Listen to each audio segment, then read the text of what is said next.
मुलांना शिकवताना अनेक विद्यार्थी सारखं डाऊट विचारत असतात की सर आम्ही MST-CET-ला 99% एवढा स्कोअर किंवा 100% स्कोअर करण्यासाठी कुठले पुस्तक असे वापरू जेणेकरून आमचा स्कोअर एकदम बूस्ट होणार। सर तुमचे जे विद्यार्थ्यांनी टॉप केलं त्यांनी कुठले पुस्तकं वापरले होते।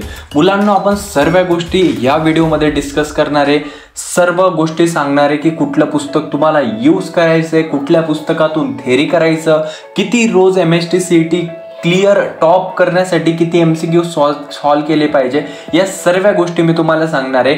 मागच्या वर्षीपासून ट्रेंड थोडा प्रश्न येण्याचा चेंज झालाय तो देखील मी तुम्हाला सांगणार आहे। या अनेक गोष्टी CETच्या ज्या अनेक विद्यार्थ्यांना माहीत नसतात त्या मी तुम्हाला सांगणार आहे। तर आपण स्टार्ट करू।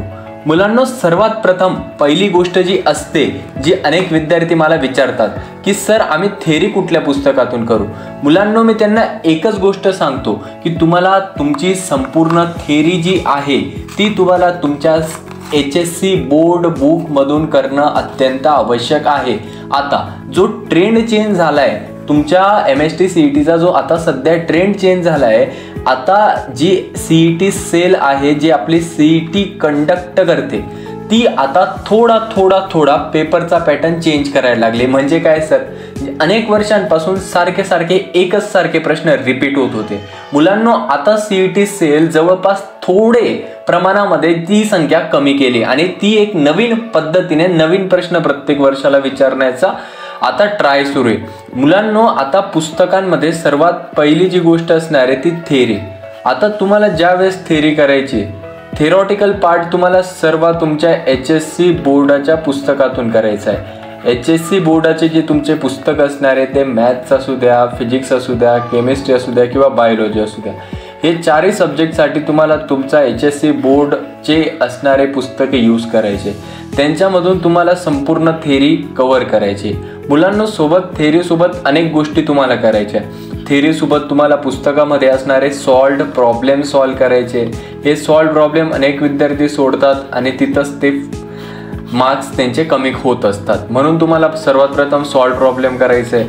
त्याच्यानंतर second one is nothing but तुम्हाला एक्सरसाइजमध्ये अनेक MCQs बघायला मिळणार, ते MCQs तुम्हाला व्यवस्थितपणे सॉल्व करायचे आहे। या दोन गोष्टी तुम्हाला थेरॉटिकल पार्टमध्ये HSC बोर्डाच्या पुस्तकातून सॉल्व करणं अत्यंत गरजेचं आहे। ठीक आहे, आता पुढची गोष्ट, सर आम्ही अजून दुसरे अरिहंतचं पब्लिकेशन वापरू, टार्गेट वापरू किंवा मार्वल वापरू, कुठलं वापरू? मुलांनो अरिहंत, मार्वल आणि टार्गेट हे जे तिन्ही पब्लिकेशन आहे, या तिन्ही पब्लिकेशनचा एक फायदा असा होतो की या तिन्ही पब्लिकेशनमध्ये एक सिनॉप्सिस नावाचा पार्ट दिलेला असतो आणि या सिनॉप्सिसमध्ये शॉर्ट नोट्स पूर्ण चॅप्टरमधून त्यांनी काढलेले असतात। तुम्हाला काय करायचं आहे ते तर यूज करायचं आहे, कुठल्या पण पब्लिकेशनचा घ्या, सर्व चांगले ते वाचायचं आहे आणि त्याच्यानंतर तुम्हाला थेरीमध्ये जो पॉईंट महत्त्वाचा वाटतोय, सर महत्त्वाचे पॉईंट्स आम्ही कसे काढायचे, ठीक आहे सांगतो मी। सर्वात प्रथम तुम्ही थेरी व्यवस्थित बोर्डाच्या पुस्तकातून रीड केली, त्याच्यानंतर तुम्हाला MCQ सॉल्व करण्यासाठी रँक बूस्टर नावाचं एक पुस्तक आहे। त्याच्यामध्ये आपल्याला अनेक PYQs बघायला मिळतात किंवा तुम्ही कुठल्याही पब्लिकेशनचं ज्याच्यामध्ये मागच्या वर्षीचे CETला आलेले प्रश्न आहेत PYQs ते यूज करू शकता।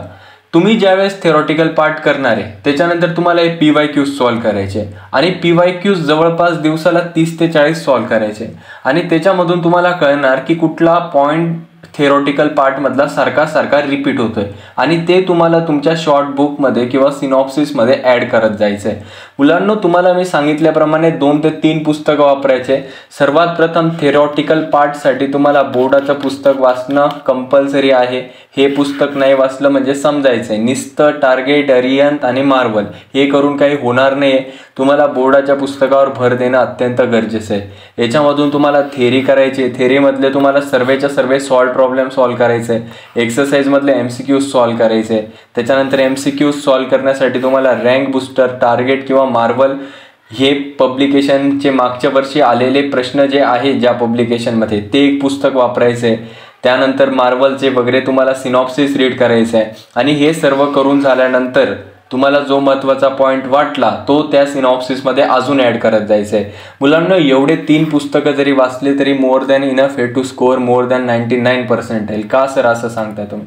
कारण की थिअरॉटिकल पार्ट तर तुमचा कव्हर झाला, MCQची प्रॅक्टिस मागच्या वर्षी आलेलं झालं, सिनॉप्सिस जे होतं ते वाचलं गेलं, अजून त्याच्यामध्ये ॲड केलं गेलं. मुलांनो आताच्या सिच्युएशनला आपल्याकडे 30 ते 25 दिवस किंवा 25 ते 30 दिवस आहे. एवढंच सांगणार आहे मी की अनेक जास्त पब्लिकेशन्स काय वापरण्याच्या याच्यात जाळ्यामध्ये अडकू नका. फक्त एकच गोष्ट लक्षात ठेवा, एक म्हणजे तुमचं बोर्डाचं पुस्तक व्यवस्थित यूज करा. जे महत्त्वाचे पब्लिकेशन आहे त्यांचं सिनॉप्सिस बघा, 1-2 पेजेसमध्ये ते चॅप्टर संपवलेलं असतं. आणि तिसरं म्हणजे प्रत्येक मागच्या वर्षी आलेला प्रश्न तुम्हाला सॉल्व करता यायला पाहिजे आणि तो तुम्हाला सॉल्व करणं अत्यंत गरजेचं आहे. मागच्या वर्षाचेच आता प्रश्न सॉल्व करण्याचा जास्तीत जास्त प्रयत्न करा आणि जो प्रश्न चुकणार त्याच्यामधली कन्सेप्ट समजून घ्या. अशा पद्धतीने तुम्हाला आताच्या सिच्युएशनला अभ्यास करायचा आहे. मुलांनो आता येणाऱ्या काळामध्ये आपण तुमच्यासाठी जो आपण पेड क्रॅश कोर्स आहे, जो आपण पेड क्रॅश कोर्स घेतो मुलांचा, तो मी अगदी फ्री ऑफ कॉस्ट यूट्यूबवर लॉन्च करणार आहे.